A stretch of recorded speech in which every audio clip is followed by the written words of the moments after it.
আমরা অলরেডি কার্ডের দুটো ইনফরমেশনের কথা বলবো। একটা হলো যে 16 ডিজিটের যে কার্ডের নাম্বারটা থাকে, একটা হলো কার্ডের সিবিবিএস ওই নাম্বারটা, আরেকটা হলো যে কার্ডের ভ্যালিডিটি। যেমন হলো গিয়ে আমার কার্ডের মধ্যে কি কোনো একটা ইয়ার আছে, সাপোজ 2017 একটা মান্থ আছে, সেটা হতে পারে এরকম কিছু। হ্যাঁ, ভ্যালিডিটি যাদের কার্ড আছে, কার্ড নেই আমরা কার্ড দেখছি পরে। হ্যাঁ, একটা কার্ড। আরেকটা জিনিস বর্তমানে লেটেস্ট কার্ডগুলোতে আসছে, সেটা হলো এনএফএস ফিচার। খুব ডেঞ্জারাস একটা ফিচার। হ্যাঁ, ডেঞ্জারাস ফিচার, বাট আমার মতো অলস মানুষের জন্য এটা খুব কাজ। কি হয় দেখবেন যে আপনারা ট্যাপ গোর নাম শুনছেন, বা ট্যাপ অ্যান্ড গো। হ্যাঁ, ওটা কি হয়, আমি জাস্ট কার্ডটা এভাবে ট্যাপ করি, ও সুন্দর করে বাকিটা ই করে। এনএফএস আরেক জিনিস ডিফারেন্ট। হ্যাঁ, তো এই যে কার্ডের পিছনে অধিকাংশ দেখবো যে আমরা এই সাইনটা দেওয়া আছে। এই সাইনটাতে আমরা বুঝতেছি যে এটাতে হলো আমাদের এনএফএস এনএফসি এগুলো এনেবল আছে, আদারওয়াইজ নেই। হ্যাঁ, রিসেন্ট টাইমে যত কার্ড আসছে সবগুলোতেই পজ মেশিনটাও সাপোর্ট। হ্যাঁ, সো রিসেন্ট যতগুলো আসছে ওদের এই ধরনের ফিচারটা আছে। এখন এই ফিচারটা ভালো খারাপ কেন বলতেছে, এই ফিচারটা এত ইম্পর্টেন্ট কেন? এটার জন্য হলো কি করা লাগতেছে, আপনার কার্ডের কিছু দেখা লাগতেছে না, কার্ডের নাম্বার লাগছে না, কোনো কিছু না, আপনি জাস্ট পাঞ্চ করছেন, দ্যাটস ইট। সো যদি ফ্রডের কথা বলি, বা কার্ডের সাথে যে ফ্রডগুলো হয়, সরি আমি আপনাকে বলবো, আপনি বসেন, আমি আবার আপনাকে দাঁড়াতে দিচ্ছি। হ্যাঁ, ওটার ক্ষেত্রে আরএফআইডি ইউজ হয়, সেম অলমোস্ট সেম টেকনোলজি।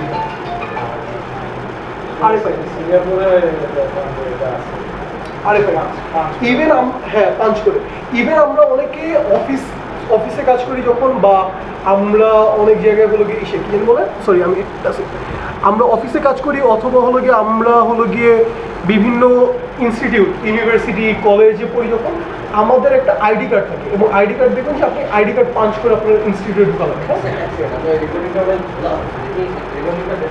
আচ্ছা দাঁড়ান, এটার কিছু একটা করা লাগবে না? Okay, thank you so much. Board দেখা যাচ্ছে?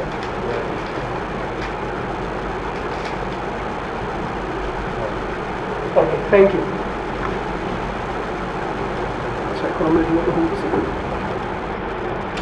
সো আরএফআইডি, তারপর হলো এই এনএফসি, এনএফএস, এই ফিচারগুলো অনেক ইম্পর্টেন্ট। হ্যাঁ, আমি ফার্স্টে নর্মাল ফ্রড রেখে আমি এই ফিচারগুলো অনেক কথা বলতেছি, বিকজ রিসেন্ট টাইমে এই ফিচারগুলোর কারণে ফ্রডের রেটটা একটু বেড়ে গেছে রিসেন্ট টাইম। লাস্ট 2022 থেকে 2025 পর্যন্ত। বিকজ এই ফিচারটা ইভেন দেখবেন যে আমরা হলো এখন আমাদের ভিজিটিং কার্ডের একটা ভার্সন আসছে, যেখানে হলো কি আমরা কিছু করা লাগে না, জাস্ট যে কেউ ভিজিটিং কার্ড চাইলে ম্যাক্সিমাম মোবাইলের মধ্যে এনএফসি আছে, পাঞ্চ করলাম, তার ফুল ইনফরমেশন আমার ওয়েব ফর্মেটে চলে আসছে। হ্যাঁ, সো এই জিনিসটা এত ইন্টারেস্টিং কেন হ্যাকারদের কাছে, কেন? বিকজ এটা আর কিছুই করা যাবে, জাস্ট কোনোভাবে ওটার সাথে একবার হলো গিয়ে তার টুল যেটা আছে, যেমন হলো গিয়ে কেউ একটাকে ফ্লিপার 0 বা ফ্লিপার নিয়ে ওয়ার্ডটা উচ্চারণ করছিল, সেই জন্যই মানে এই এত কথাগুলো আসে ফ্লিপার।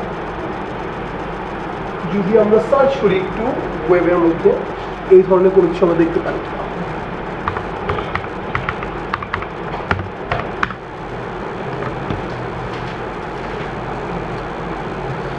খুব সুন্দর একটা টুল। এটা দিয়ে কি করতেছে, এটা দিয়ে হলো গিয়ে আপনার এই আরএফআইডি গুলো ক্লোন করা যায়। আমরা যে এখানে ত্রিপুরী আছে কয়জন না? হ্যাঁ, আমরা নর্মালি যে ওয়াইফাই মডিউল ইউজ করছি বা আলাদা মডিউলগুলো ইউজ করছি, ওইরকম এটাতে আরএফআইডির মডিউল ইউজ করা হচ্ছে।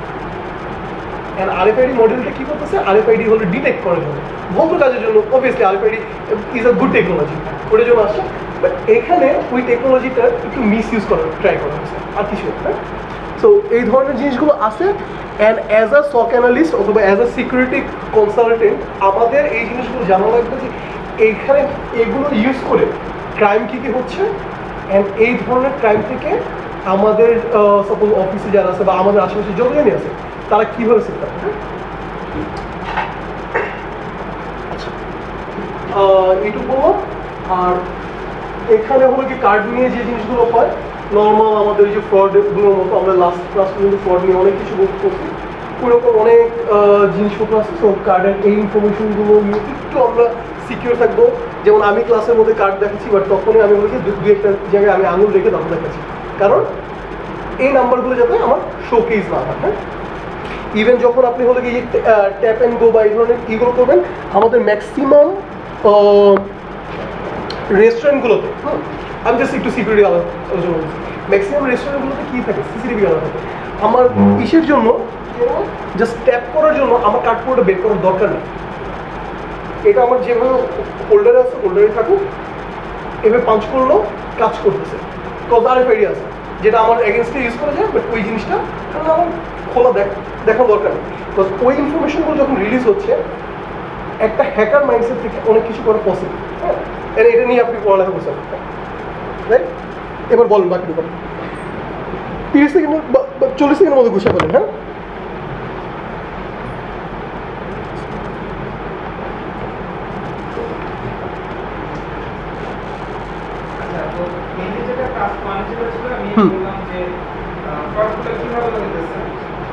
আরেকটা বিষয় লাস্টের মিনিটে বলে শেষ করি, সেটা হচ্ছে যে আমাদের যে সিকিউরিটি সিস্টেমগুলো আছে এটা প্রতিরোধের জন্য, সেগুলো হচ্ছে বাংলাদেশ কেন পৃথিবীর মানুষই এটা খুব কম জানে।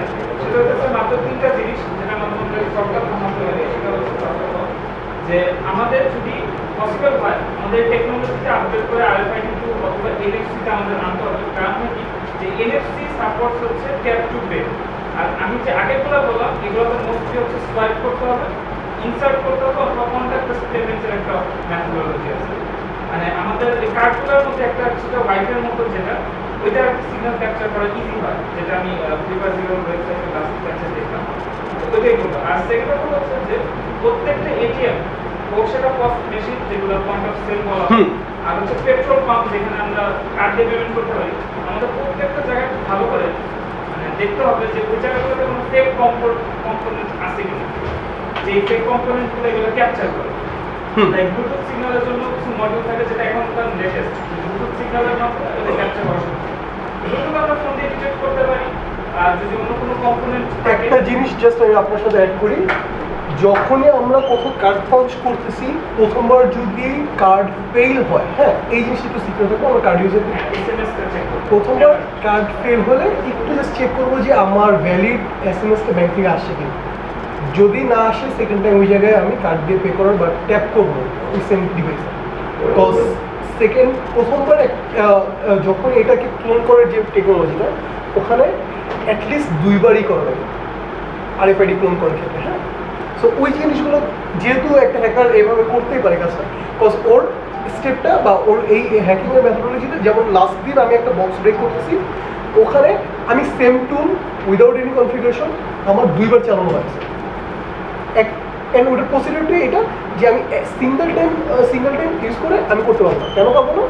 প্রথমবার আমার ওই টুলটা ইউজ করার কারণে ও ইনফরমেশন গ্যাদার করবে, সেকেন্ড টাইম গিয়ে ও কাজটা এক্সিকিউট করবে, আমার ফাইলটা এক্সিকিউট করবে। হ্যাঁ, সো এই জিনিসটা RFID-র সাথে বা এই ধরনের ক্লোনিং ডিভাইসের সাথে হয়।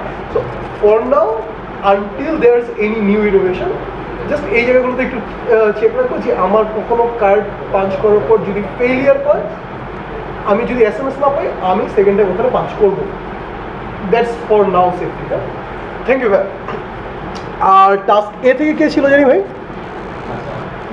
টাস্ক A হাসান ভাই না? সিম ক্লোনিং এর কথা বলতেছে না? কোনটা? হ্যাঁ হ্যাঁ হ্যাঁ হ্যাঁ, খুব পপুলার। হয় নাই, আরেকবার দেন। সাপোর্টে গেল এই হয় নাই, আরেকবার দেন জিনিসটা খুব ভয়াবহ সামটাইমস। হ্যাঁ, অ্যাটলিস্ট আমরা হলো কি যখন নিজেদের বায়োমেট্রিক্সগুলো ইউজ করি, আপনি যেহেতু বলছেন এখানে ইন্টারফেস করে নিজেদের বায়োমেট্রিক্সগুলো দিতেছি, এটা ফিঙ্গারপ্রিন্ট হোক অথবা যে কোনো বায়োমেট্রিক্স হোক, বায়োমেট্রিক্স দেওয়ার ক্ষেত্রে আমার ইনফরমেশনটা কোথায় সেভ হইতেছে, ডিভাইসে কী লেখা আসতেছে। We are educated people, right?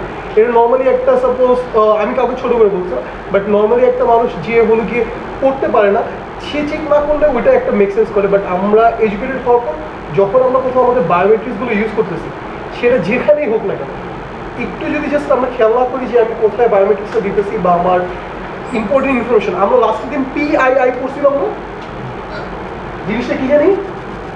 Hackers বলেন, PII এর ফুল ফর্ম কি?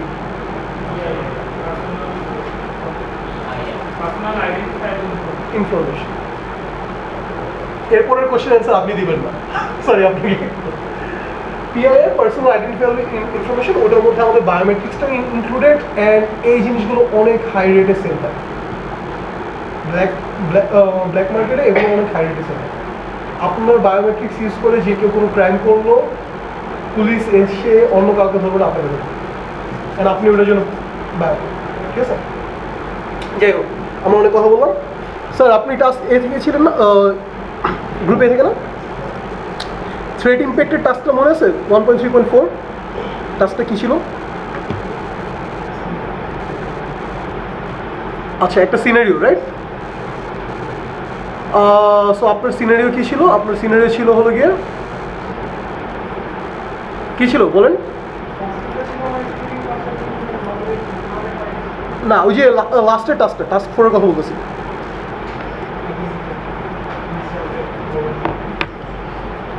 একটা ফিকশনাল সিনারিও বলেন। হ্যাঁ, দুইটি, একটু জোরে।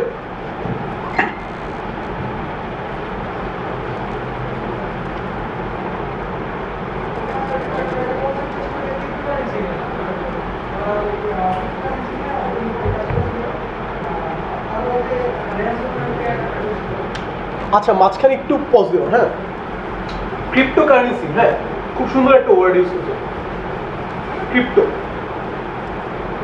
বিটকয়েন, তারপরে অনেক কিছু আছে ক্রিপ্টোর মধ্যে। আর আমরা বলি ডিজিটাল কারেন্সি। আর কোনটা কি জিনিস কেউ জানি আমরা? Crypto, digital currency, cryptocurrency, digital currency. অন্য কেউ বলেন, ক্রিপ্টোকারেন্সি আর ডিজিটাল কারেন্সি। বেসিক যা মাথায় আসে, অবভিয়াসলি আপনি না জানালে স্বাভাবিক।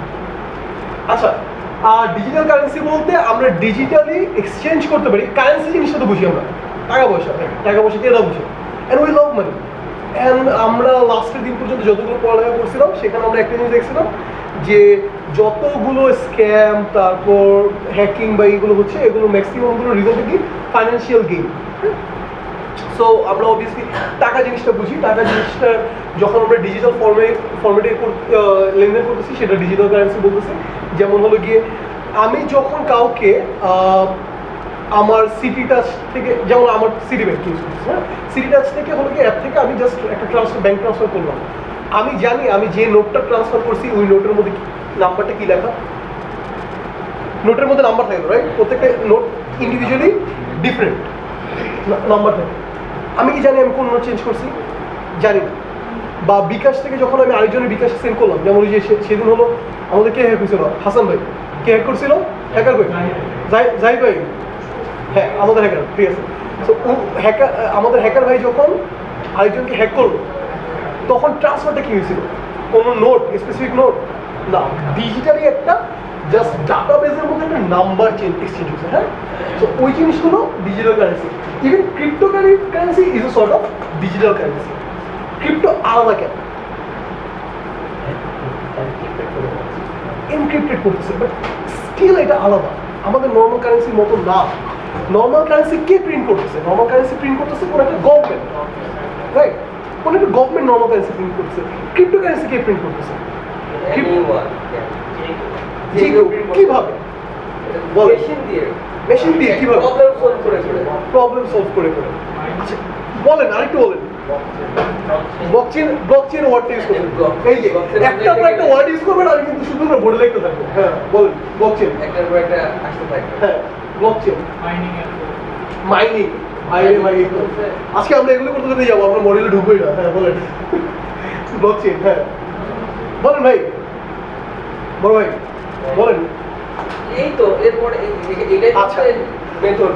আমি একটু জাস্ট অ্যাড করি। হ্যাঁ, কথাগুলো সব ঠিক আছে, বাট আমাদের নর্মালি ক্রিপ্টোকারেন্সিতে যেটা হয়, উনি কোনো প্রবলেম সলভিং করে যে কেউ টাকাটা তৈরি করতে পারে। হ্যাঁ, ক্রিপ্টো নিয়ে যারা কাজটা শুরু করছিল শুরুতে, বা ক্রিপ্টোর জিনিসটা আসে কোথায়, বা আমাদের যে ব্লক চেইনের মেথডগুলো কোথায় ইউজ হয়, ব্লক চেইনের মেথডগুলো হলো গিয়ে সেফ ট্রান্সফারের জন্য ইউজ হয়। আমরা এই সেফ ট্রান্সফারের জন্য লাস্ট কিন্তু কী করছিলাম, ইনক্রিপশন ডিক্রিপশন এগুলো করছিলাম না। সো ব্লক চেইনের জিনিসটা ওইটারই উপরে আরেকটা লেয়ার অ্যাড করার জন্য আসে।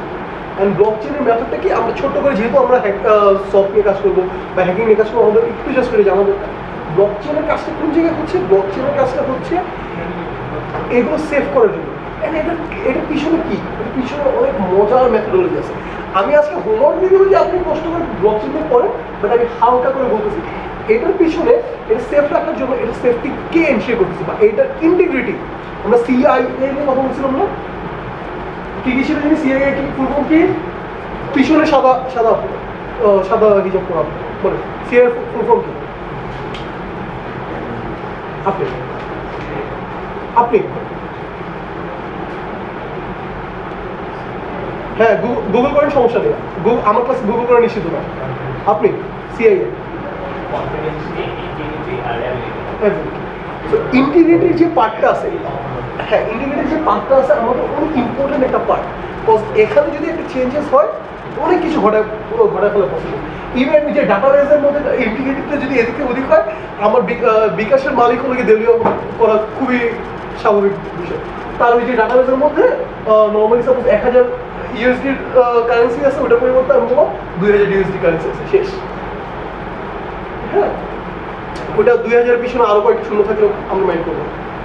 যাই হোক, সো সিআইএ এর মধ্যে ইন্টিগ্রিটিটা ইম্পর্টেন্ট। ওইটার জন্যই আমাদের আসছে কি ব্লক চেইন। অ্যান্ড ব্লক চেইনটা হলো গিয়ে হ্যাশিং মেথোডোলজি, তার পিছনে ওইটার হিস্টোরি রাখার একটা বই আছে ব্লক চেইনের মধ্যে।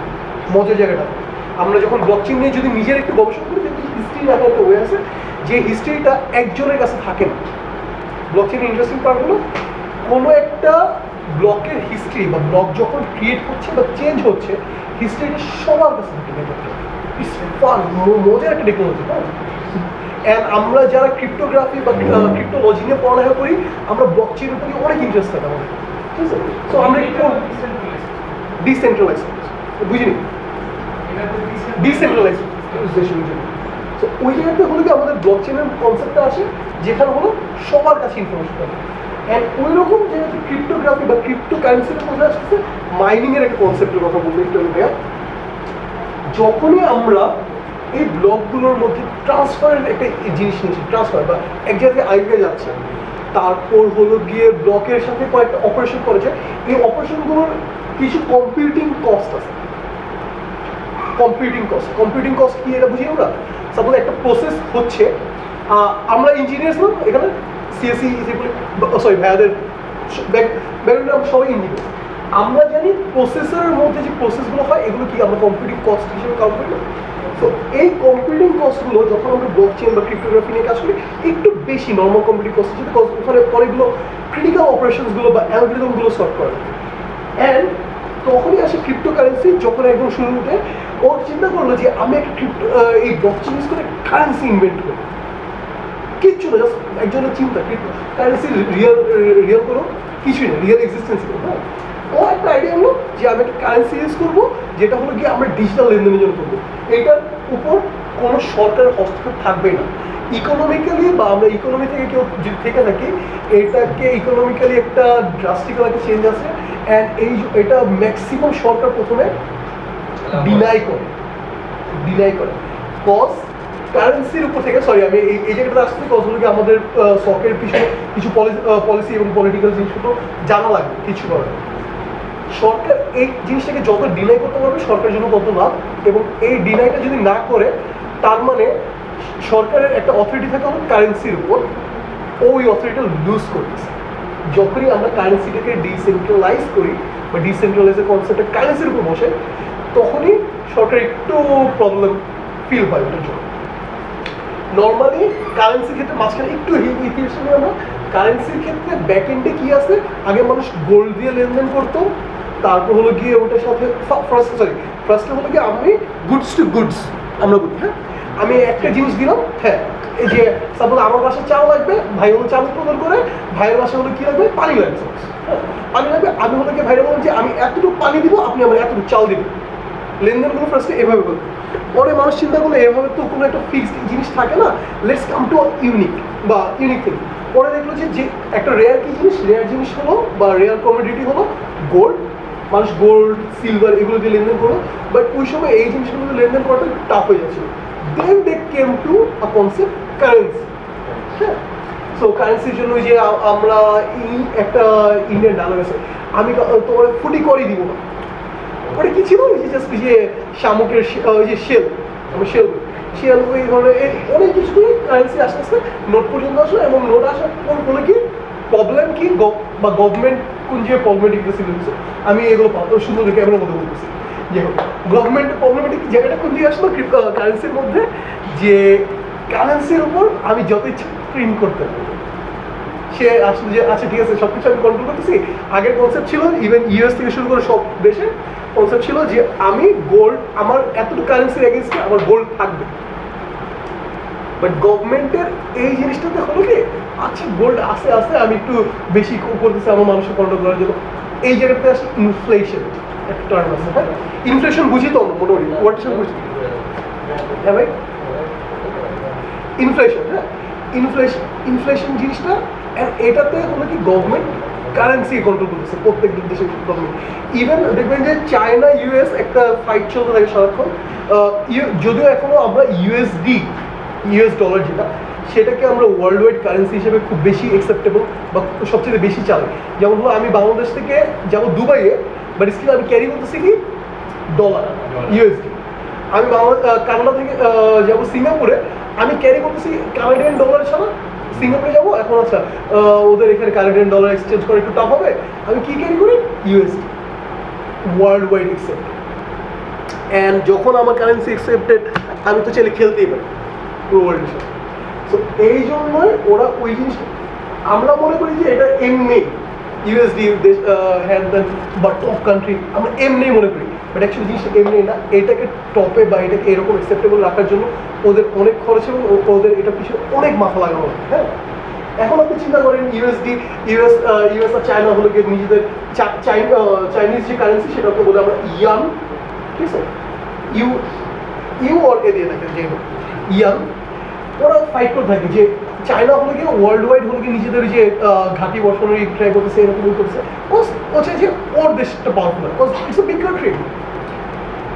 ওরা ফাইট করতেছে, তার মাঝখানে আমরা কি নিয়ে আসলাম, ক্রিপ্টোকারেন্সি। এরা এত বড় বড় দেশ ফাইট করতেছে, ওইখানে হলো গিয়ে আপনি একটা ডিসেন্ট্রালাইজ জিনিসপত্র নিয়ে এসে লঞ্চ করবেন এবং কারেন্সির উপর সরকারের পাওয়ার নিয়ে সরা দেবেন। আপনি বুঝতেছেন ক্রিপ্টোকারেন্সি আসছে হলো গিয়ে এখন থেকে আরও মিনিমাম 20 বছরের কাছাকাছি হবে। 20 বছরের কাছাকাছি সব, আমি ভুলে গেছি ডেটসগুলো বা হিস্ট্রিতে আমার ভালো না। 20 বছরের কাছাকাছি সময় ধরে এই একটা জিনিস আসছে। এটা পপুলার হইতে এত সময় লাগছে কেন? অ্যান্ড এখন একটা আগে একটা বিটকয়েনের ভ্যালু কত ছিল আর এখন একটা বিটকয়েনের ভ্যালু কি? এখন যদি সাপোজ কালে বলি যে আমার কাছে একটা বিটকয়েন আছে, ভাই আমার পাই তো মাটিতে পড়বে না, ঠিক আছে না? জিনিসটা কনসেপ্ট এরকম। সো এটা একটা ডিসেন্ট্রালাইজ কারেন্সি অ্যান্ড এটা নিয়ে অনেক কিছু করা যায়। সরি ভাই, আপনার পজ দিয়েছিলাম, আপনি এবার একটু কষ্ট করে 1 মিনিটের মধ্যে র্যাপ আপ করার ট্রাই করুন। হ্যাঁ, বলুন।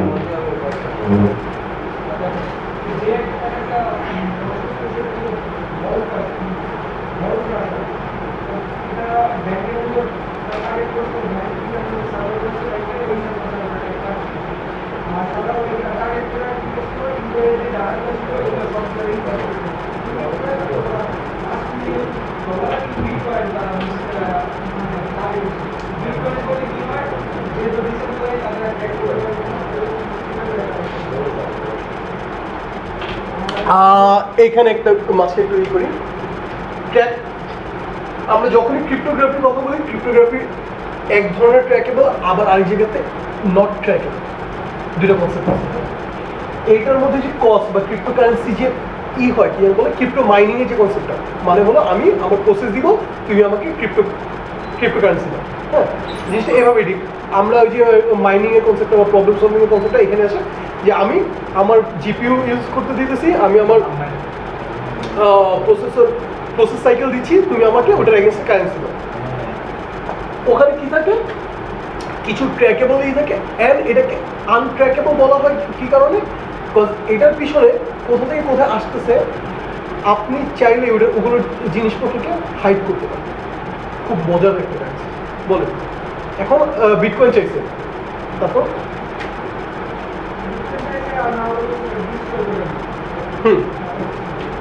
র্যানসামওয়্যারের কনসেপ্ট বলছেন আপনি,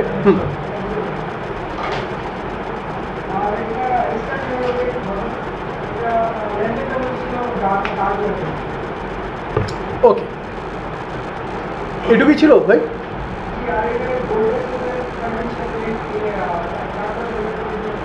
হুম হুম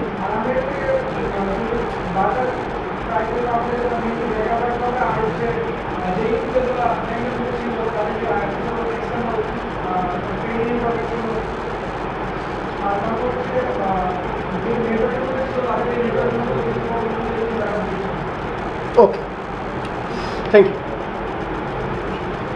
আচ্ছা, সো আমরা মোটামুটি হলো গিয়ে লাস্টের দিন থেকে একটু ব্যাকআপ আলোচনা করলাম। আমাদের পড়ালেখা করেনি যারা তাদেরকে একটু আমরা হলো গিয়ে থেকে শোনালাম, ঠিক আছে না? পড়ালেখা তো করিনি আমরা, অনেকে হোমওয়ার্ক টোমওয়ার্ক করেনি অনেকে, তাদেরকে একটু হোমওয়ার্ক কেমন হয় ওটা আইডিয়া দেওয়ার ট্রাই করলাম, ঠিক আছে না? ঠিক আছে ভাই, পিছনে কে কে আছে? ঠিক আছে না ভাই?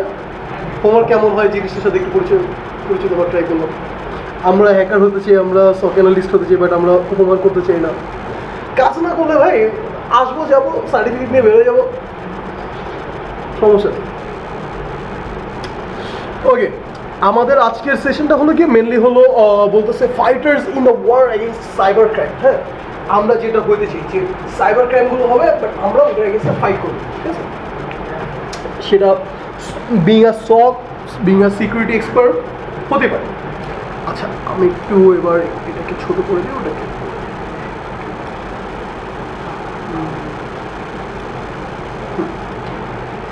সো এখানে হলো গিয়ে ইন্ট্রোডাকশন। আমি হলো গিয়ে আচ্ছা, আমার ক্লাসে হলো গিয়ে আমরা রিড আউট করি না, মেনলি ট্রাই করি হলো মডিউলগুলো আগে থেকে পড়ে আসা, অ্যান্ড আমি হলো কনসেপ্টগুলো নিয়ে কথা বলি। হ্যাঁ, okay, give me a moment.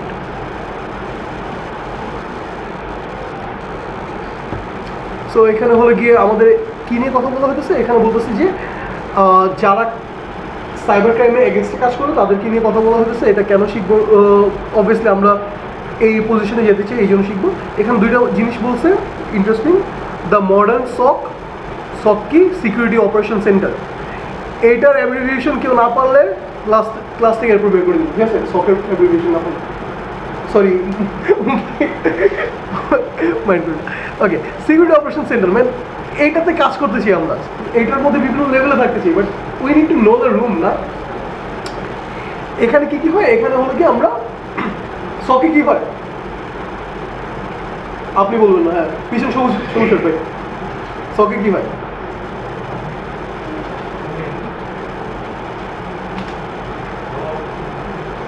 Security অপারেশনগুলো কিরকম বলেন, কি করি আমরা?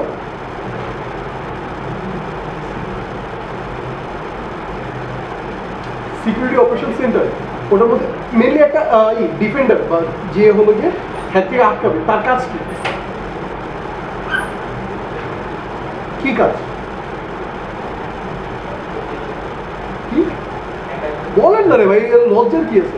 ক্যামেরাতে আমার দেখা যাচ্ছে, আপনার দেখা যাচ্ছে না, কেউ জানেন না। হ্যাকারদের প্রতিরোধ করে কিভাবে?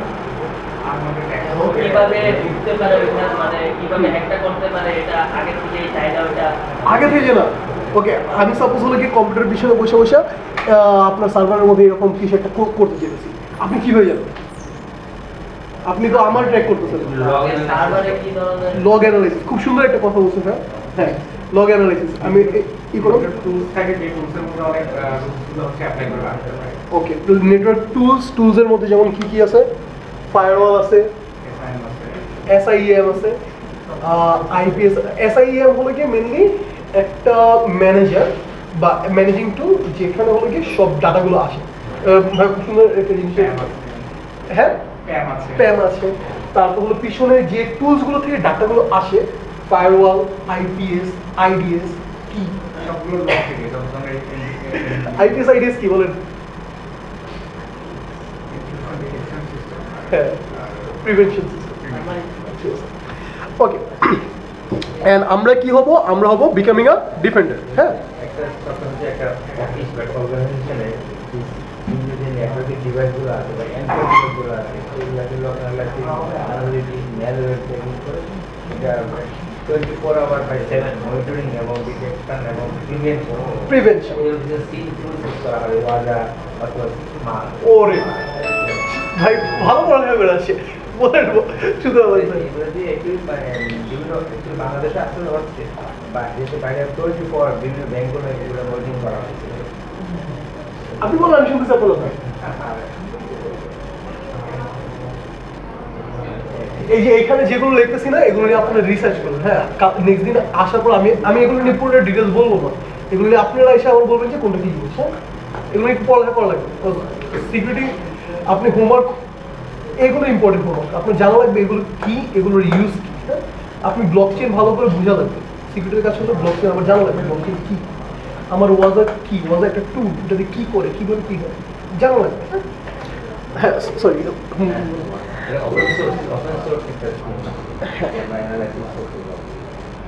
ইন্টারেস্টিং। হ্যাঁ, অনেক কিছু বলে বেড়াচ্ছি, ভালো লাগছে। না, অবভিয়াসলি আমার ইন্টারেস্ট না থাকলে, যেমন হলো আপনি এগুলো জানার ট্রাই করছেন বিকজ আপনার ইন্টারেস্ট আছে। আপনার ইন্টারেস্ট না থাকলে আপনি, ভাই এগুলো বোরিং। কালো মনিটরের সামনে বসে কালো মনিটরের সামনে বসে বসে একটা হ্যাকার কি করতেছে, কিছু একটা কমন চালাতেছে, কি করতেছে, ওইখানে একজনের মধ্যে গিয়ে $1,00,000 গায়ে কিছু করতেছে। ওই জিনিসটা থেকে প্রিভেন্ট করা, ভাই ওর চেয়ে বড় লেভেলে না গেলে আপনি প্রিভেন্ট করতে পারতেছি না আমরা, রাইট? এই যে বাংলাদেশের এই ওয়ার্ল্ড ওয়াইড ব্যাংকিং সেক্টরের সবচেয়ে বাজে ধরনের হ্যাকিংগুলোর একটা এক্সাম্পল হলো বাংলাদেশের, এটা জানেন?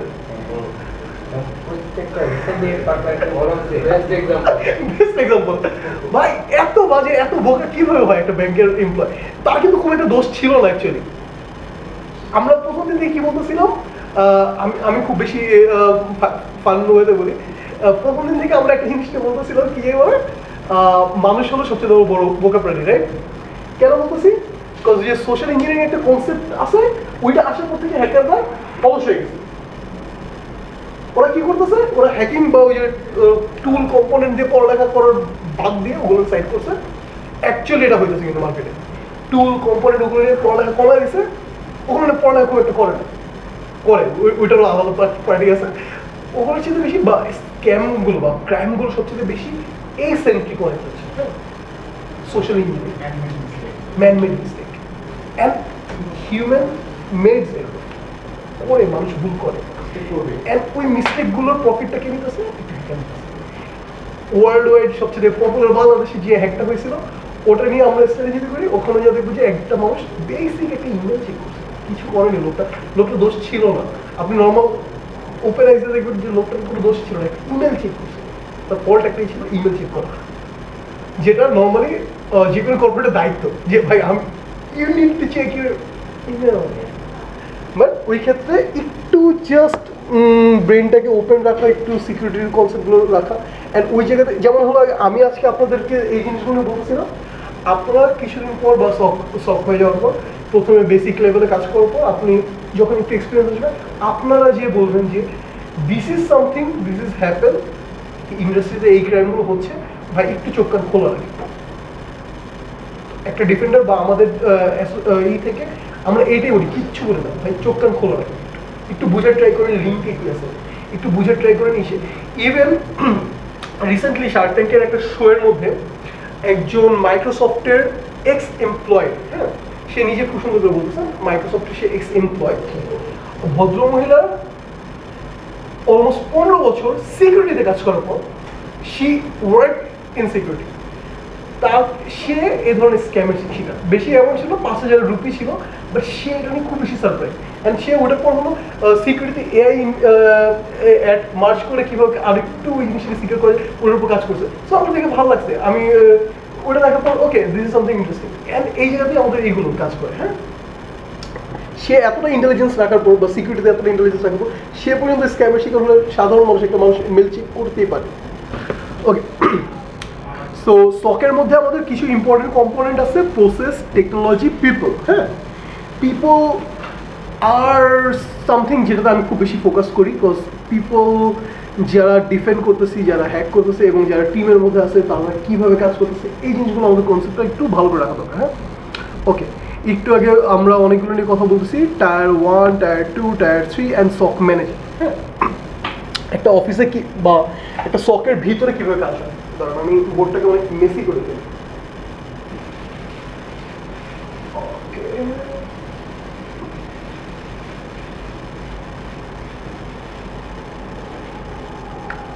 Hold on a sec.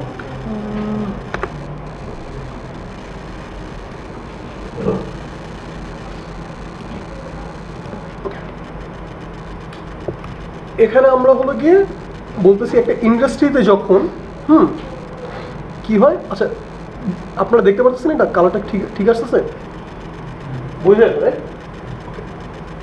এখন যখনই আমরা বলছি সকের ফুল ফর্মটা কি জানি ভাই, পিছন থেকে একবার লাস্টে আমাদের হ্যাকার মোবাইলটা এদিকে রেখে যান। আচ্ছা,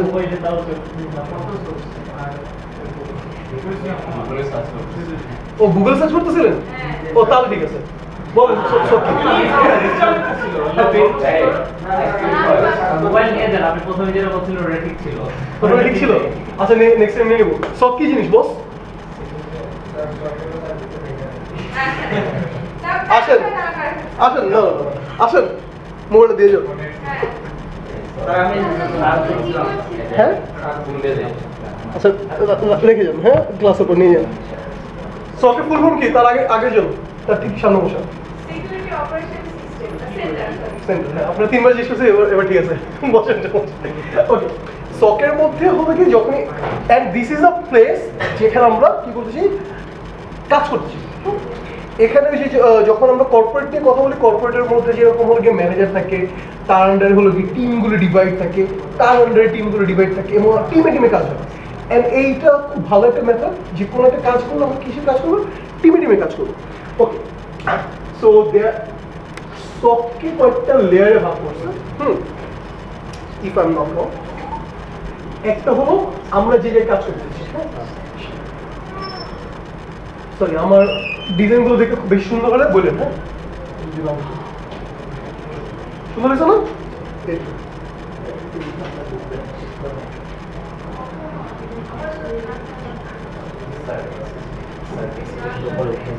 হ্যাঁ, সুইং দিয়ে দেন। এসির আপনার সুইং দেন না কেন আমি জানি না, আমার গরম লাগে ওইখানে আপনারা জমে যাবেন। অলরেডি কেউ ইউজ করতে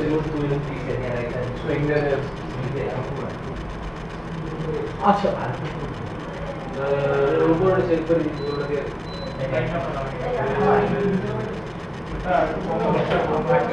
হ্যালো, আমরা কথা বলি। হ্যাঁ, সো আমাদের ইসের মধ্যে কি আছে, টায়ার 1 আছে, টায়ার 2 আছে, টায়ার 3 আছে এবং টায়ার 4 বলতে কিছু নেই, ম্যানেজার আছে। টায়ার 1, হ্যাঁ বলেন সমস্যা নেই। আচ্ছা, ঠিক আছে। টায়ার 1 এর মধ্যে হলো কি কার আছে, অ্যালার্ট অ্যানালিসিস আছে, বা আমরা ওই যে সক লেভেল 1 বলি এদেরকে। হ্যাঁ, এটা কি করে, এটা হলো লেভেল 1, এটা হলো লেভেল 2, L1 L2। এই স্ট্রাকচারটা একটু ভালো করে আমরা দেখে রাখবো, অ্যান্ড এই জিনিসটা আমাদের জানার বিষয়। ইভেন এক্সাম নিয়ে যখন আমরা কথা বলি, এক্সামের মধ্যে এইসব কনসেপ্টগুলো থেকে কোশ্চেন হয় কিন্তু। হ্যাঁ, সো টিয়ার 1 এ আছে আমাদের অ্যালার্ট অ্যানালিস্ট, টিয়ার 2 তে আছে হলো ইনসিডেন্ট রেসপন্ডার, টিয়ার 3 তে আছে হলো গিয়ে SME বা লেভেল 3 বলি আমরা। SME বা এই লেভেলে যারা থাকে তারা হলো গিয়ে কি করে, তারা হলো স্পেসিফিক সেক্টরের মধ্যে এক্সপার্টিস রাখে সকের। হ্যাঁ, সেটা হতে পারে আপনার নেটওয়ার্ক হতে পারে, সেটা হতে পারে ম্যালওয়্যার নিয়ে কাজ করা হতে পারে, সেটা এন্ড পয়েন্ট নিয়ে কাজ করা হতে পারে। এন্ড পয়েন্ট বলতে কি বুঝি আমরা, এন্ড পয়েন্ট বলতে এন্ড ইউজারের কথা বলি আমরা। হ্যাঁ, সো সেগুলো হতে পারে। সক ম্যানেজারের কাজ কি, সক ম্যানেজারের কাজ হলো সবাইকে কন্ট্রোল করা। ইভেন আমরা উপরে যখন যাবো, উপরে গেলে একটু যদি আমরা পড়ালেখা করি, এদের প্রত্যেকের ডেসক্রিপশনটা দেওয়া আছে, একটু ডেসক্রিপশনটা আমরা পড়ি। হ্যাঁ, সো টিয়ার 1 বা অ্যালার্ট অ্যানালিস্ট যারা আছে তাদের কাজ কি, this professionals monitor incoming alerts, verify that a true incident has occurred and forward tickets to tier 2। এখন এই কাজটা করার জন্য তারা কিছু জিনিসপত্র ইউজ করে, এটা একটু পরে আমরা দেখবো। আমরা একটু আগে বলতেছিলাম যে ওয়াজা, তারপর SIEM, তারপর এই ধরনের কিছু জিনিসপত্র নিয়ে বলতেছিলাম, ওগুলো আমি জাস্ট খালি আগে একটু হিন্দি আমাদের যে ডিভাইসগুলো আছে, লগ মেকিং ডিভাইসগুলো আছে বা যে ডিভাইসগুলো থেকে আমরা ট্রাই করি, এই ডিভাইসগুলোর মধ্যে কিছু ইনফরমেশন আছে, এটা দিয়ে আমরা বুঝতে পারবো যে কেউ আমাদের অ্যাটাক করার ট্রাই করতেছে বা কিছু করছে কিনা। ওই ডিভাইসগুলো থেকে কোনো একটা ম্যানেজিং ডিভাইস আছে যে এগুলো কালেক্ট করে আমাদের সামনে হলো গিয়ে ওই জিনিসটাকে একটু আর একটু সিম্পল ফর্মে বা গুছানো ফর্মে নিয়ে আসে। অ্যান্ড ওই জিনিসটা দেখে আমরা কি করি, বোঝার ট্রাই করি অ্যাকচুয়ালি আমাদের সাথে কেউ কিছু করার ট্রাই করতেছে। আচ্ছা ঠিক আছে, কেউ কিছু করার ট্রাই করতেছে কিনা, ঠিক আছে। এটাই হলো গিয়ে টিয়ার 1 এর কাজ, যে এই লকগুলো পড়ে বোঝা। এই লকগুলোর মধ্যে অনেক রিডান্ডেন্ট, তারপর অনেক আননেসেসারি লক তৈরি হয়। সো ওটার মধ্যে অ্যাকচুয়ালি ঠিক থ্রেড কোনটা বা কোন লকটা অ্যাকচুয়ালি ইম্পর্টেন্ট। যেমন হলো কি আমরা ওই যে একটু আগে বাংলাদেশের এই ক্রাইমটা নিয়ে কথা বলতেছিলাম, ওখানের মধ্যে যদি SOC লেভেল 1 কিছুটা একটু রেসপন্সিবল বা অ্যাকচুয়ালি আমি জানি না, অবভিয়াসলি আছে, ব্যাংক যেহেতু আছে, বাট ছিল না, ছিল তো অবভিয়াসলি, হ্যাঁ ব্যাংকের মধ্যে ওটা স্বাভাবিক। স্টিল যদি ওইখানে যে প্রথমে যখন লকগুলো ক্রিয়েট হইতেছে, কেউ আমাদের মেশিন থেকে কিছু দেখা ট্রাই করছে, ইনফরমেশনগুলো যাচ্ছে এবং আননেসেসারি, এই যে লগের মধ্যে কি কোন জিনিসটা কথা বলছি, আননেসেসারি ট্রান্সফার অফ ডাটা, এটা যদি লগের মধ্যে নোটিস করে সে বুঝে বা সেটা নোটিস করে ওটা নিয়ে অ্যাকচুয়ালি এটা আমার থ্রেট, আমাদের আইডেন্টিফাই করা হয় কি থ্রেট। আমরা থ্রেট নিয়ে আগে কথা বলছি, রাইট? বারবার পাসওয়ার্ড বল দিচ্ছি, হ্যাঁ সেটাও থ্রেট হতে পারে। ইভেন এই যে আমি যে লগের কথা বলতেছি, স্পেসিফিক লগটা হলো যে আমার কিছু ডাটা, যে এই ডাটাগুলো এখানে যাচ্ছে, হ্যাঁ এটা বোঝা যায়। এটা কিভাবে বোঝা যায়, যখন আমরা ডাটা ট্রান্সফার নিয়ে কথা বলি, এই পোর্ট থেকে এই পোর্ট, এই যে সাপোজ এই কম্পিউটারগুলো থেকে ডাটা যাওয়া স্বাভাবিক, suppose if it is a server, if it is our server or something, but ওই কম্পিউটারটা থেকে ডাটাটা সার্ভার করে অন্য কোথাও যাওয়াটা ক্যান বি সাসপিশিয়াস। সো ওই জায়গাতে আমরা যদি সাসপেক্ট ডিটেক্ট না করতে পারি, that's a problem. So SOC level 1 যদি ওই জায়গাতে একটু রেসপন্সিবিলিটি দেখায়, তাহলে অনেক ধরনের বড় বড় ক্রাইম থেকে মানুষ বোকামি করার পরও কে বাঁচাতে পারে, এই সাইবার অ্যাসোসিয়েটরা, আপনারা, ঠিক আছে। তো ওই জায়গাটা খুব রেসপন্সিবিলিটির কাজ, এই জায়গাতে আইডেন্টিফাই করা এবং ই করা। এগুলোর জন্য আমাদের অনেক টুল আছে এবং টুলগুলো অনেক ভালো কাজ করে। স্টিল হিউম্যান ইন্টারফেরেন্সকে দরকার পড়ে until or unless the crime happens. Okay, তারপর আমাদের টিয়ার 2 বা ইনসিডেন্ট রেসপন্ডার, কোনো একটা ঘটনা হয়েছে সেটাতে রেসপন্ড করে। নর্মালি খুব ভাঙা বলে দিচ্ছি কিন্তু, হ্যাঁ। These professionals are responsible for deep investigation of incidents and advise remediation or action to be taken. So, ওদের কাজটা কি বলেন কেউ? টিয়ার 2 এর কাজ কি? ঘটনা হয়েছে, টিয়ার 1 রিপোর্ট করছে, আমার অ্যাসোসিয়েট এসে বলছে যে ভাই দেখুন যে এরকম কিছু জিনিসপত্র হইতেছে, আমি বুঝতেছিলাম, বা এই জিনিসটা কেন জানি আমার সাস ফিল হইতেছে, এটা কিছু একটা ঘটনা হয়েছে নাকি। ওই যেরকম আমি বাংলাদেশ ব্যাংকের এক্সাম্পলটা আসি ইউজ করি, হ্যাঁ, এরকম একটা ফাইল ট্রান্সফার হয়েছে এই পিসি থেকে, বা আমাদের হলো এই পিসিগুলো, এতগুলো পিসি থেকে ট্রান্সফার হইতেছে, এতগুলো পিসি থেকে তো কেউ ট্রান্সফার করার কথা না, কিছু একটা প্রবলেম হয়েছে নাকি। এই রিপোর্টটা করলে টিয়ার 2 ওইটার উপর, ওই ইনসিডেন্টের উপর সে কোনো একটা অ্যাকশন নিতে পারবে, হ্যাঁ। মেনলি টিয়ার 2 এর এই জিনিসটাই করে, এবং তারা হলো ডিপলি ওটা অ্যানালাইজ করে ট্রাই করে অ্যাকচুয়ালি এটা অথেন্টিক অথবা এই কিনা। যখন টিয়ার 1 বুঝে না, টিয়ার 1 এর কাছে আমরা একটা কনসেপ্ট বা একটা ওয়ার্ড শুনবো একটু পর, প্লেবুক। হ্যাকার বা আমাদের ইন্ডাস্ট্রিটা খুব ফান, দেখবেন যে কনসেপ্টগুলোকে খুব সুন্দর সুন্দর নামে রাখে, হ্যাঁ। প্লেবুকটার মধ্যে কি থাকে, যে বেসিক এই ধরনের ঘটনা হলে এই কাজটা টিয়ার 1ই করে ফেলবে। এই ধরনের ইনসিডেন্টগুলো দেখলে এটাকে ডিরেক্টলি হলো কি এটাকে ব্লক করা বা এই করা, এই ধরনের বেসিক অনেক কাজগুলো এই প্লেবুকের মধ্যে লেখা থাকে, এটা হলে এটা অ্যাকশন নিবা। আর কি একটা হিউম্যানকে আমরা অটোমেটিক টুল হিসেবে ইউজ করছি, রুলসগুলো ডিফাইন করা থাকে, খুব সুন্দর তো রুলসগুলো ডিফাইন করা থাকে। বোরিং লাগতেছে, পিছনে কিছু ঘুম ফিল করতেছে মনে হয়। আচ্ছা, টিয়ার 2 কি এটা সলভ করবে? টিয়ার 2 হলো ইনসিডেন্টে রেসপন্ড করে। তার সুযোগ এই যে প্লেবুকের কয়েকটা ভার্সন থাকে, যে হলো গিয়ে ম্যানেজার হলো গিয়ে তাদেরকে করে, যারা হলো ওই যে SME যারা টিয়ার 3 যারা, হ্যাঁ, তাদের কাজের মধ্যে একটা থাকে এই রুলগুলো ক্রিয়েট করা। SME এর মধ্যে SME কোম্পানি সাইজের উপর ডিপেন্ড করে যে কয়জন থাকবে এবং কি ধরনের থাকবে। ওরা হলো গিয়ে যেমন হলো কেউ যে আমরা একটু বললাম যে SME গুলো প্রত্যেকের আলাদা কাজ থাকে স্পেসিফিক, যে নেটওয়ার্কে সে নেটওয়ার্ক নিয়েই কাজ করবে, যে ম্যালওয়্যার নিয়ে কাজ করবে সে ম্যালওয়্যার নিয়ে কাজ করবে, হ্যাঁ, ম্যালওয়্যার রিভার্স ইঞ্জিনিয়ারিং ওখানে একটা কিছু একটা বলছিল। সো যে ম্যালওয়্যার নিয়ে কাজ করবে সে ম্যালওয়্যার নিয়ে কাজ করবে। এই ধরনের ইস্যু ক্ষেত্রে এরা প্রত্যেকে নিজেদের রুলসগুলো করে দেয়, যে এই ধরনের ঘটনাগুলো হলে খুব সিরিয়াস ঘটনাগুলো SME কাছে যায়, তার আগে SME পর্যন্ত যায় না ঘটনাগুলো। টিয়ার 1 টিয়ার 2 ওদের ইন্ডিভিজুয়াল প্লেবুক থেকে রেসপন্ড করতে না পারলে টিয়ার 2 এর ক্ষেত্রে প্লেবুকের চেয়ে বেশি একটু নলেজ থাকে, টিয়ার 2 অনেক পড়া থাকে। যেমন আমরা টিয়ার 1 বা টিয়ার 1 লেভেলে কখন যেতে পারবো, এই কোর্সটা করে মোটামুটি টিয়ার 1 লেভেলে আমরা অ্যাপ্লাই করতে পারবো, বাকিটা এক্সপিরিয়েন্স থেকে আমাদের কিছুটা এই হবে। টিয়ার 2 এর জন্য অনেকটা পড়ালেখা থাকে, যে আপনি এত পড়া করছেন, আপনি হ্যাকিংয়ের এতগুলো জিনিসগুলো বুঝেন, আপনি একটা হ্যাকার কি করতেছে ওই জিনিসগুলো নিয়ে আরও বেশি নলেজ আছে, then you get into tier 2, হ্যাঁ।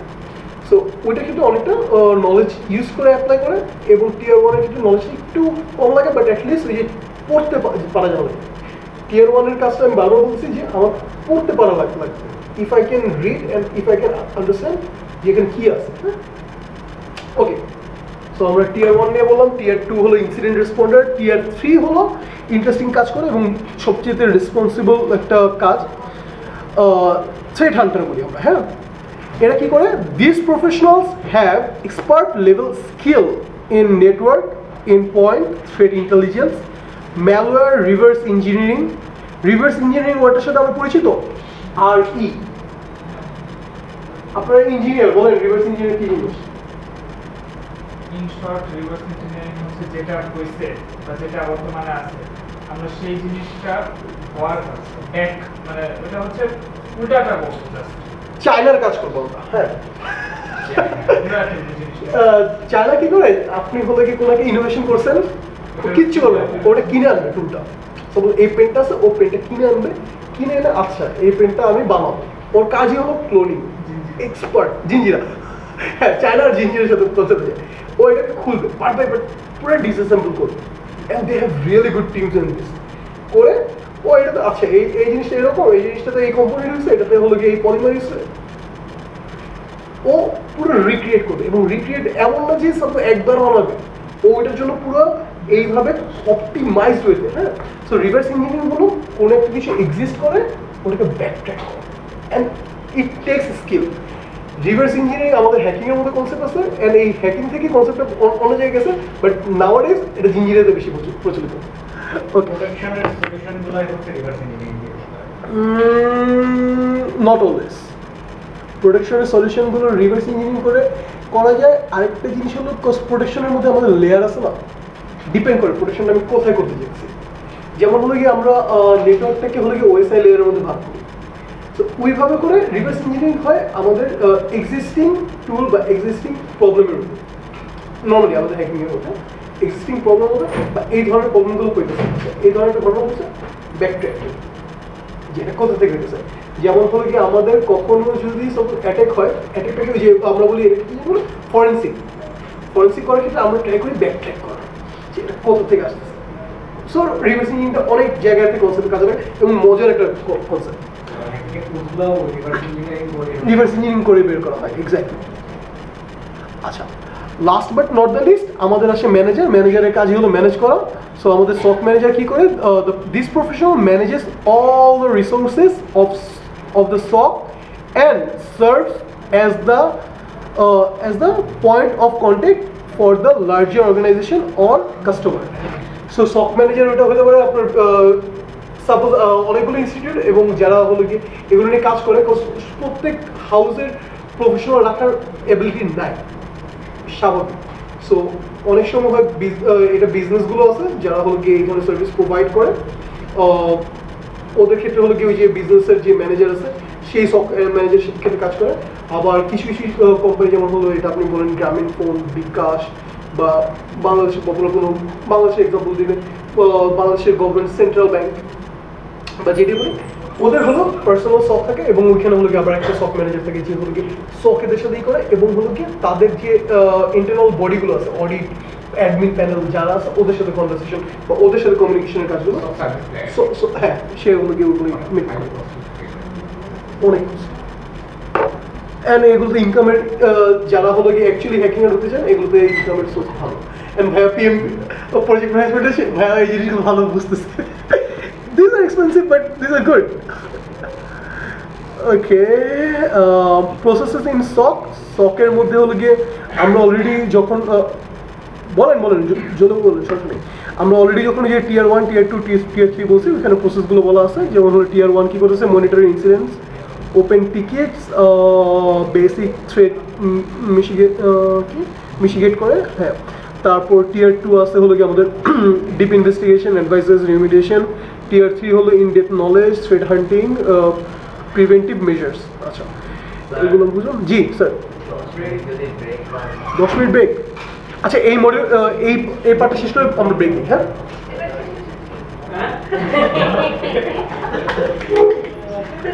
ওকে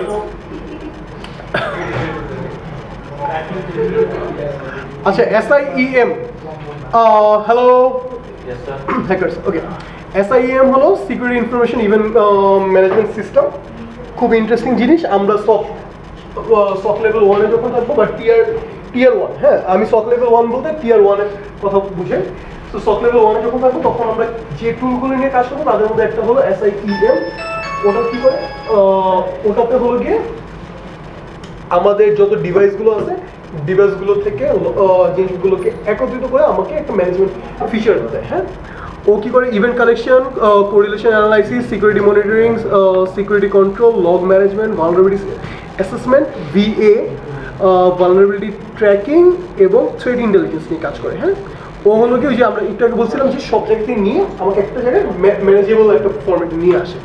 ঠিক আছে, কোনো কনফিউশন থাকলে একটু কোশ্চেন করবেন। হ্যাঁ আরেকটা টেকনোলজি নিয়ে কথা বলা হয়েছে SOAR। সোয়ার কি জিনিস? Orchestration, automation and response. কি করে বুঝি? Security, orchestration, automation, response. না এখানে এখানে দিয়ে দিচ্ছি দেখা যাচ্ছে। Okay orchestration key creates a customized platform that integrates and coordinates numerous security tools and resources. Automation key automate করতেছে, রেসপন্স হলো গিয়ে রেসপন্স দিতেছে। এখন এই টুলটা আগের টুলের চেয়ে একটু ডিফারেন্ট কেন? আগের টুলটা আমাকে একটু এই জায়গাটা একটু শুনি তারপর আচ্ছা আমার এটা কতটুকু আছে তারপর বাকিটুকু স্পিরিট টেনে আপনাদের ব্রেক দিতেছি। হ্যাঁ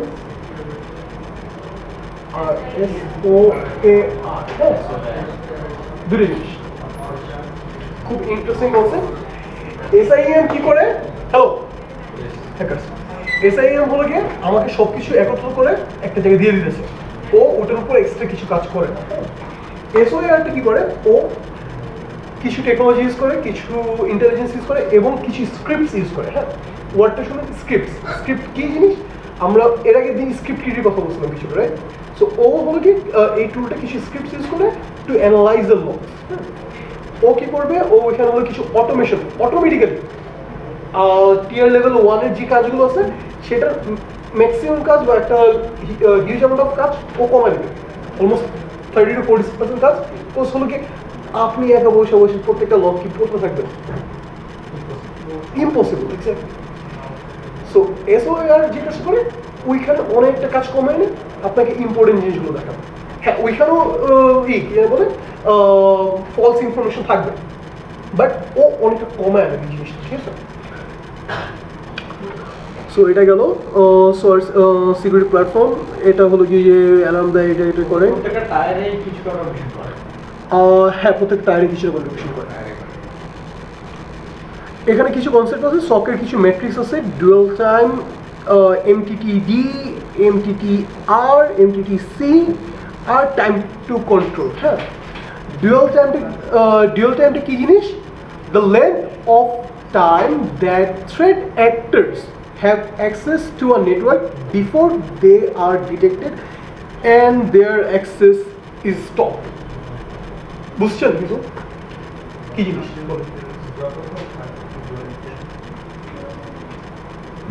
কোশ্চেন করো। ডুয়াল টাইমটা কি জিনিস? এখন হলো গিয়ে আমি একটা হ্যাকার, আমি হলো গিয়ে আরাফাত ভাইকে আমি অ্যাটাক করছি। হ্যাঁ, এখন ওনার সব কতক্ষণ আমরা না বুঝে, এবং আমি হলে ট্রাই করবো কি ডুয়েল টাইমটারে ইনফিনিট রাখা। ইনফিনিট মানে হলো আমার কাজটা শেষ হওয়া পর্যন্ত কেউ না জানো, গানের মধ্যে জানি আমরা, কেউ না জানো কিছু বলে হাসি, যেটা আমি বলছি কেউ না জানো, কেউ না জানো কিন্তু আমি কাজ করে শেষ করে ফেলতেছি। তারপর হ্যাঁ, যেটা ওই যে ইসের মধ্যে ছিল যে বাংলাদেশ গভর্নমেন্টের কাহিনী, বা ওই যে গভর্নমেন্ট ব্যাংক নিয়ে, ওইখানে কি হয়েছিল, ওখানে ও কিন্তু পুরো কাজটা কমপ্লিট করতে পারেনি, ওর টার্গেট কিন্তু আরো বড় ছিল, but that was the maximum in the world history till now. ওখানে ও কাজ এগুলো করতেছে, ওর ডুয়েল টাইম কিন্তু অনেক ভালো, কোনো জায়গাতে ওরে ট্র্যাক করা হয়নি, ও অ্যাটাক এক্সিকিউট করছে এবং অ্যাটাকের ম্যাক্সিমামটাও কমপ্লিটও করে ফেলছে। পরের দিন সকালে এসে সে প্রিন্টার দেখে হলো মাথা নষ্ট হয়েছে, ওটা তো 2 দিন পর সে প্রিন্টার দেখে মাথা নষ্ট হয়েছে, তার পর্যন্ত কোনো খবর নেই। সে কাজটা ভালো করেছিল, প্রিন্টারে কোনোভাবে একটু এদিক ওদিক করতে পারলে বাকিটা হয়ে গেছে। হ্যাঁ, সো ডুয়েল টাইমটা হলো অ্যাটাক করছি, কাজ হইতেছে, যে পর্যন্ত কেউ না জানতেছে অথবা কি করতেছে আটকাচ্ছে না, ওই জিনিসটা অফ করতেছে। ওকে, মিন টাইম টু ডিটেক্ট করার যে টাইমগুলো আছে, বা এই রিয়েল থ্রেডগুলো ডিটেক্ট করার যে টাইম আছে ওটার average. mean time to responding time average, mean time to content time average, or time to control, the time required to stop the spread of malware in the network. হ্যাঁ, কোনো question আছে?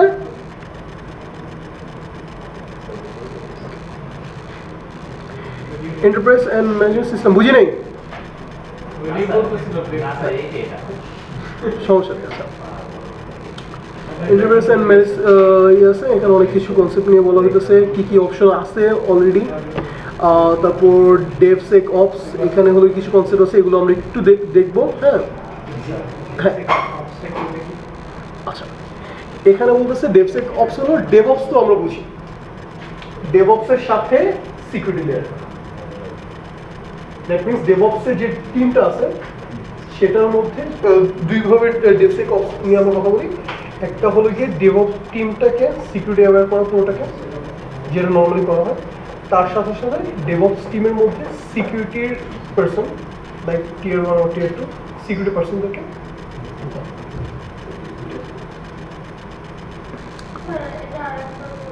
ওকে, DevOps বুঝি আমরা, ভাই একটু বলেন DevOps না যেমন ধরো সফটওয়্যারকে কাস্টমার সফটওয়্যার যারা ডেভেলপ করে তারা আসলে এই সলিউশনটাকে যেখানে রেখে দেয়, যেখানে রেখে আসলে তারা রিলিজ দেয়, ডেভেলপমেন্ট চালায় যাওয়ার জন্য আসলে যেখানে রাখতে হয়, যেখানে সিস্টেমটা রান করে, সেটা আসলে ডেভেলপ। তো ওখানে হচ্ছে সিআইসিডি একটা ব্যাপার থাকে।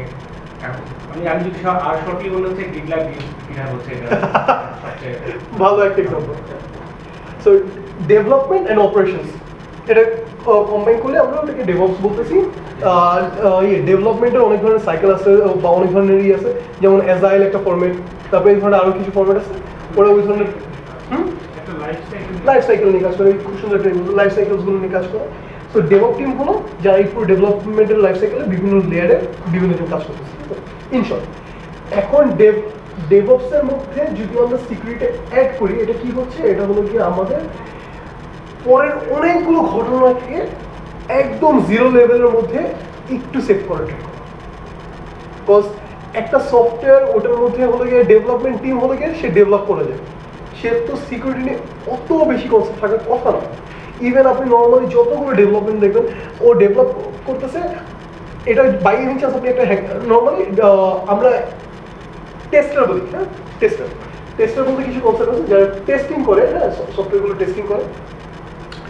ওই টেস্টারগুলো ছাড়াও যদি বাই এনি চান্স সিকিউরিটি কেউ থাকে ওইখানে, টেস্টার বের করবে এক ধরনের ভুল, সিকিউরিটির মানুষ বের করবে আরেক ধরনের ভুল।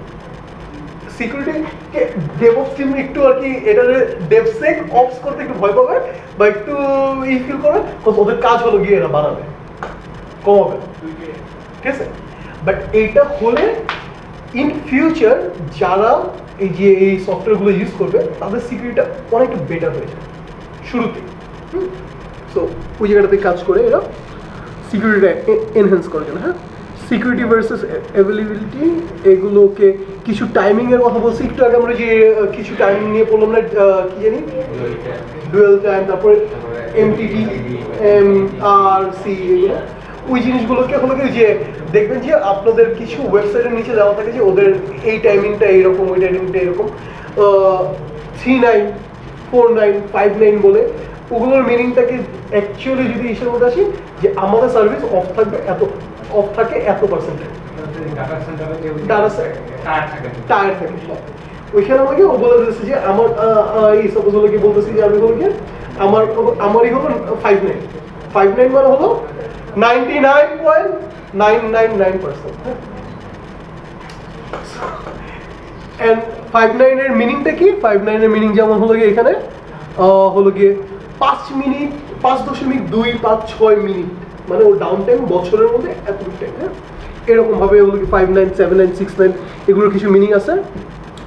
এখন আমি বললাম যে আমার ডাটা সেন্টার 99.8% টাইম অ্যাক্টিভ, তার মানে সে আপনারে বছরের মধ্যে 17 ঘন্টা প্লাস ডাউন টাইম দিবে। হ্যাঁ, সো এই পর্যন্ত আমরা একটা ব্রেক নিয়ে আসতে পারি। এখানে হলো গিয়ে আচ্ছা এই জিনিসগুলো আপনারা কমপ্লিট করবেন স্যার।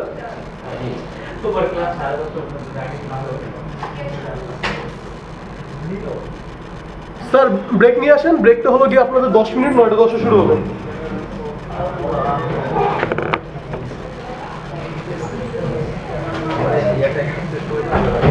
পোর্টালটার অ্যাক্সেসটা হলো কি যে ইসের কি জানি বলেন,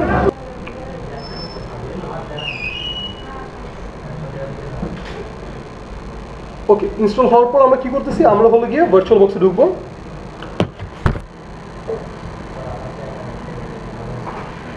ওপেন হয়ে গেছে ওটা, ওকে। ভার্চুয়াল বক্সে যখন আমি ফার্স্ট টাইম জনগণ একটু যখন আমি ভার্চুয়াল বক্সে ফার্স্ট টাইম ঢুকবো, ইন্টারফেসটা অনেকটা এরকম হবে। হ্যাঁ, এখান থেকে আমি জাস্ট কিচ্ছু না, বেসিক্যালি ইম্পোর্ট দিব, ফাইলের লোকেশনে যাব। বস লোকেশনটা কোথায়? ডেস্কটপে আছে?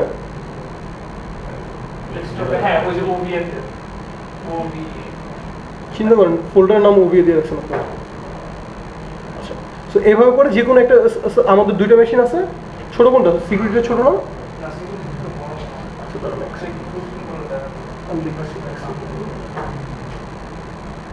ওকে, ছোটো হলো প্রথমটা না?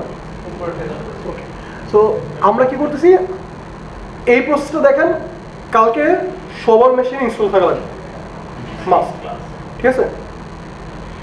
আপনি 7টায় আসেন, 6টায় আসেন, কখন আসবেন আমি জানি না। এখানে রেড হেড দেওয়া থাকলে থাকুক বা যেমন চেয়ে আছে সেটাও আমার দেখার বিষয় না। নিজেদের ল্যাপটপগুলো পারলে আপনারা নিয়ে আসবেন, যেটা মোস্টলি প্রেফারেবল। আর যদি সেটা না আনেন তাহলে এখানকার মেশিনে কীভাবে করবেন কী করবেন জানি না। এখানে আমাদের সাপোর্ট দেওয়ার জন্য ভাইয়ারা আছে, ওদেরকে বললে ডিরেক্টলি সাপোজ কোনো কিছু যদি ওরা রিফিউজ করে যে এটা পসিবল না, বলবেন যে ভাইয়া বলছে করে দিতে, ঠিক আছে? ওদের ওয়েস চেঞ্জ করবে না, বাট তা বাদে সব কিছু ওরা সাপোর্ট দেবে, ঠিক আছে? ওয়েটা কি আছে অনলাইনে কি দেওয়া? হ্যাঁ, ওভিএটা হলো কি আমাদের ইসের মধ্যে প্ল্যাটফর্মে দেওয়া আছে। মনিটর ওয়ানের যে হ্যাঁ হ্যাঁ হ্যাঁ, ওখানে ওই যে রিসোর্স একটা অপশন আছে, আমি দেখা দিচ্ছি আবার। রিসোর্স একটা অপশন আছে, ওখানে দেওয়া আছে। না, আমি এখনই দেখাই দিচ্ছি।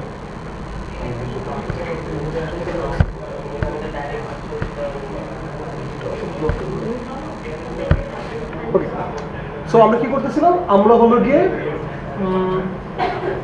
হ্যালো জনগণ, ভার্চুয়াল বক্স ইনস্টল করছি। ইনস্টল করার পর জাস্ট ইম্পোর্টে দিছি।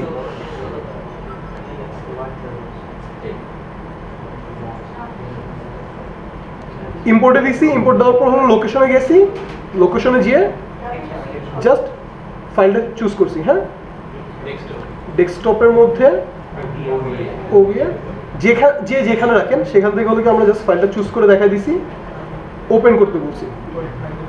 ও কি করবে, ও আমাকে হলো কি সব ইনফরমেশন দেখাবে। যেমন একটা জিনিস একটু ভালো করে দেখবেন আপনারা, র্যাম আর সিপিইউটা। হ্যাঁ, বিকজ র্যাম আর সিপিইউটা আপনি যদি ভালো করে এখন না দেখেন, এটা আপনার মেশিনের উপর ডিপেন্ড করে, আপনার মেশিনের প্রসেসর বা আপনার মেশিনের মধ্যে ক্যাপাসিটিটা কি। মাঝে মধ্যে ডিভাইস হ্যাং দিতে পারে এবং ডিভাইস পজও হয়ে যেতে পারে। হ্যাঁ, মেশিন চালানোর ক্ষেত্রে।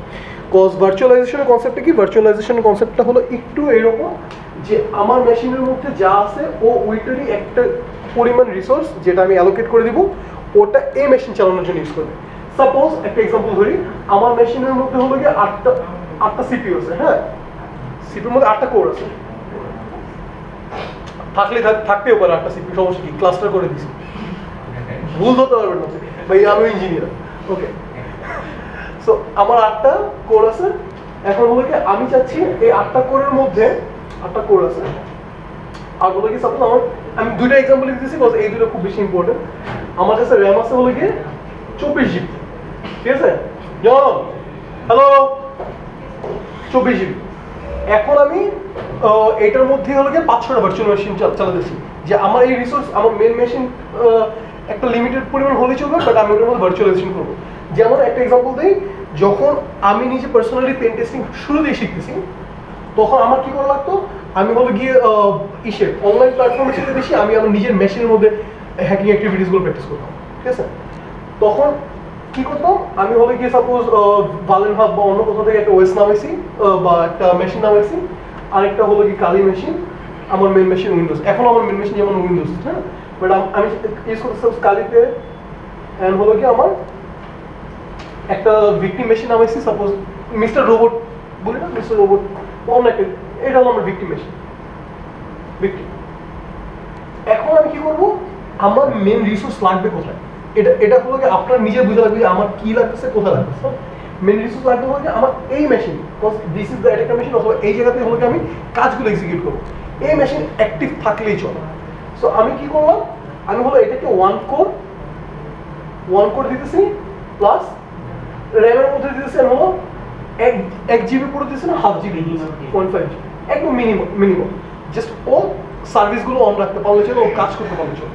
ঠিক আছে, অ্যান্ড এই মেশিনের মধ্যে আমরা কি করতেছি, এই মেশিনের মধ্যে হলো কি আমার যতটুকু ম্যাক্সিমাম রিসোর্স দিয়া, বিকজ আমার ওই টাইমে অন্য কোনো কাজ মোটামুটি দরকার পড়ছে না, যতটুকু ম্যাক্সিমাম দেওয়া যায়। যেমন হলো কি আমার ক্ষেত্রে আমার কাজের মেশিনে দেওয়া আছে 8 জিবি র্যাম, এটা জাস্ট এক্সাম্পল দিচ্ছি। হ্যাঁ, 8 জিবি র্যাম, তারপর প্রসেসর দেওয়া আছে হলো গিয়ে সব 4টা। স্টিল আমার মেন মেশিন চালানোর জন্য কিন্তু তিনটা কোর পরে আছে। হ্যাঁ, 3টা কোর পরে আছে, প্লাস র্যামও আছে। সো এটা দিয়ে হলো কি আমার এই মেশিনটা চলতেছে, ওইটা দিয়ে হলো কি আমার ওই মেশিন চলতেছে, অ্যান্ড বাকিটা আমার মেন মেশিনের জন্য রয়ে যাচ্ছে। সো ভার্চুয়ালাইজেশন কনসেপ্টটা ইম্পর্টেন্ট, অ্যান্ড এই জিনিসটা একটু আমাদের বোঝা লাগবে ফর ভার্চুয়ালাইজেশন। ওকে, গেল। সো এখানে হলো কি আমাকে দেখা দিচ্ছে, এখান থেকে হলো কি আপনার মেশিনে কয়টা কোর স্যার? আচ্ছা, আপাতত সিঙ্গেল কোর দিয়ে এটা ইনস্টল করে দিন, পরে লাগলে আপনি চেঞ্জ করে নিতে পারবেন। হ্যাঁ, সেটিংস থেকে আমরা এগুলো চেঞ্জ করতে পারি। র্যাম 2 জিবি আছে, ভালো দিয়ে দিলাম আমরা 2 জিবি, অ্যান্ড বাকিটা যা আছে। একটা জিনিস আমরা ট্রাই করবো যে যখনই আমরা নতুন করে ইনক্লুড করি, তখন নতুন ম্যাক অ্যাড্রেস করে দিতে। হ্যাঁ, যতগুলো ইন্টারফেস আছে, ইন্টারফেসগুলোতে নেটওয়ার্ক অ্যাড্রেসটা নতুন করে জেনারেট করে দিতে, and then finish, that's it. ও অটোমেটিক্যালি একটু টাইম নিয়ে সুন্দর করে মেশিনটা ইম্পোর্ট করবে, অ্যান্ড ইনস্টলেশনের বেসিক্যালি যে আমরা রেড হোক বা হোক যেরকম ওএস ইনস্টল করি, এত কোনো ঝামেলা নেই, ও ডিরেক্টলি আপনাকে সব করে দিতেছে। ওকে, সো এইটুক গেছে, এইটুক হলে আপনি দেখতে পারবেন এটা হয়ে গেছে। অ্যান্ড আপাতত এইটুকের বাদে আমাদের আর কিছু দরকার নেই, এটা আমি একটু খুললাম, আমি ক্লাসে যাই এবং ক্লাসটা আমরা করি, এটা থাকুক এখানে। আমি আবার ওদেরকে ইন্টারফেসটা দেখাই।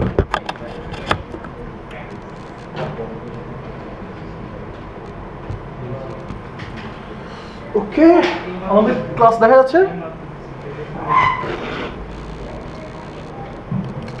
ওকে জনগণ, সো বিকামিং এ ডিফেন্ডার হওয়ার জন্য কী করা লাগবে? আমাদের নলেজ লাগবে। নলেজের জন্য হলো আমরা বিভিন্ন সার্টিফিকেট নিতে পারি। এখানে অনেকগুলো সার্টিফিকেটের কথা বলা হয়েছে, যেমন হলো আপনাদের সার্টিফিকেটের নামটা সবার আগে দেওয়া হয়েছে CCCA, সরি CCCA,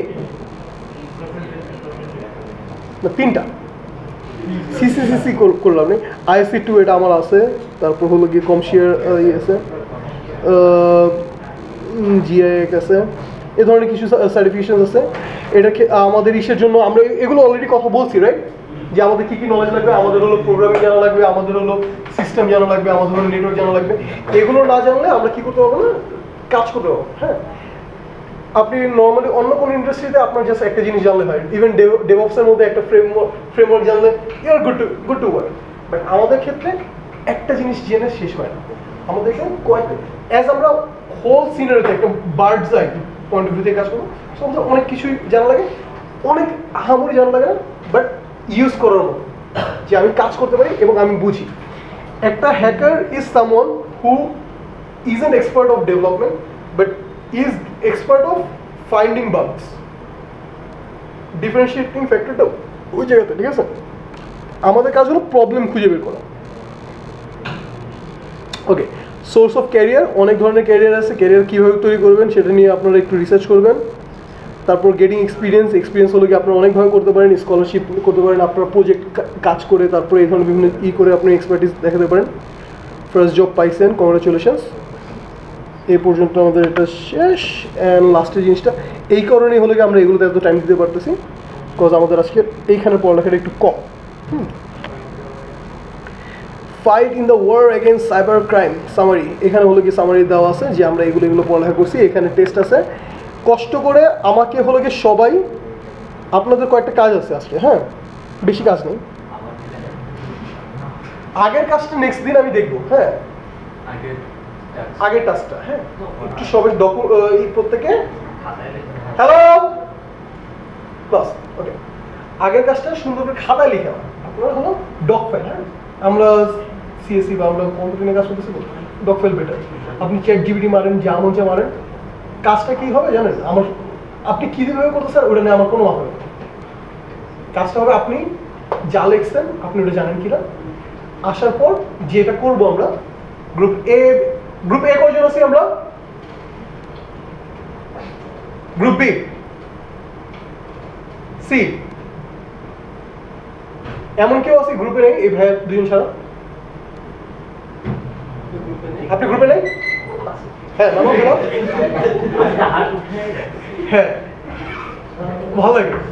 আচ্ছা ভাইয়া আপনারা দুজন হলো গ্রুপ এ। হ্যাঁ, ABCD জিনিসটা কি, ওই যে হলো আমরা হোমওয়ার্ক দেওয়ার ক্ষেত্রে এগুলোর নিচে অনেকগুলো টাস্ক থাকে। সো হোমওয়ার্ক দেওয়ার ক্ষেত্রে প্রত্যেকের ক্ষেত্রে আমি টাস্ক আবার আলাদা ডিফাইন করে দিই যে আপনি হলো এটা নিয়ে কাজ করবেন, উনি হলো এটা নিয়ে কাজ করবেন। এটা হলো কি আমাদের যে রিসার্চটা করতে, বিকজ আমাদের শখের ক্ষেত্রে হলো কি আমাদের হচ্ছেটা কি বা রিয়েল ওয়ার্ল্ডে কি হচ্ছে ওগুলো জানাটা বেশি প্রয়োজন।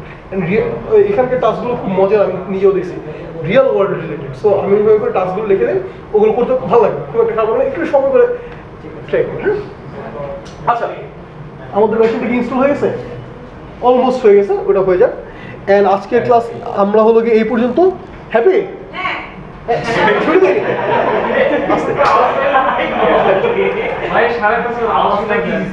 হ্যাঁ আমি এক্সাইটমেন্ট বুঝতে পারতেছি মেট্রো পাবো বলে, বাট পাবে কিনা তা নিয়ে আমি এখন সন্দেহ আছি, বিকজ আমার এটাতে এখন পর্যন্ত ইম্পোর্টটা দেখাই, আমি এটা ইম্পোর্টটা দেখাই। হ্যাঁ আচ্ছা, এইটুকু গেল।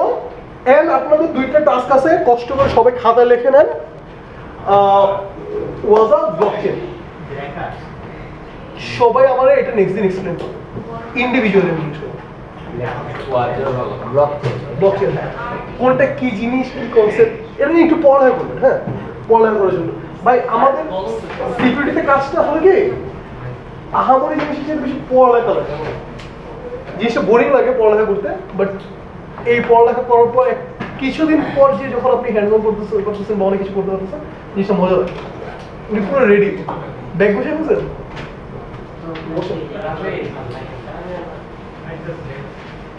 ও আরো দুটো জিনিস নিয়ে একটু পড়ালেখা করবেন, সেটা হলো SIEM আর SOAP। এই চারটা জিনিস, বেশি না। সোর আর SIM।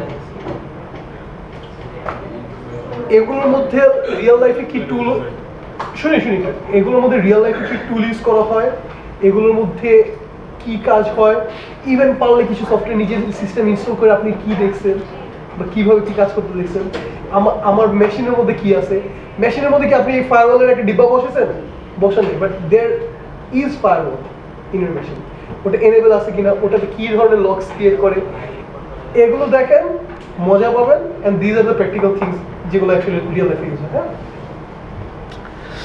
সো আজকে এই পর্যন্ত আমাদের ক্লাস।